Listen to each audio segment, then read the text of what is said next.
Des fraises 100% maliennes.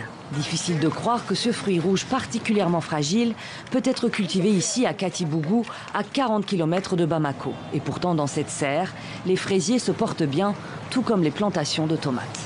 Quand je suis venue ici pour la première fois, je suis restée bouche bée. Petit à petit, je me suis familiarisée et voilà, je m'occupe des tomates. Ça me donne envie de faire la même chose. Si j'avais les moyens, je ferais de l'agriculture sous serre. C'est formidable, tu ne perds jamais de récolte.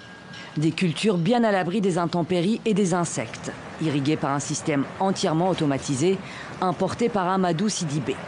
C'est après une visite en Israël que cet architecte de formation a eu l'idée de construire cette serre moderne, la première du genre au Mali. Grâce à l'intelligence artificielle, les 40 000 plantes reçoivent la bonne quantité d'eau et de nutriments. La température est régulée et l'eau recyclée pour le lendemain.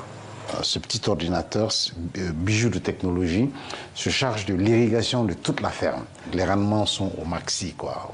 Au mètre carré, vous pouvez atteindre, en tomate par exemple, 20 kg au mètre carré.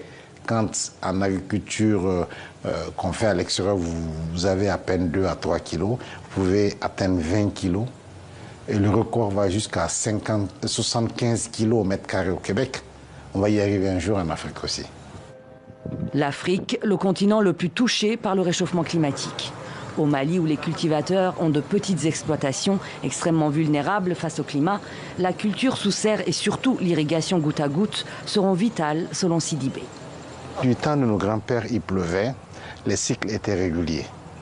Avec l'activité humaine, vous vous rendez compte de plus en plus, les pluies sont irrégulières,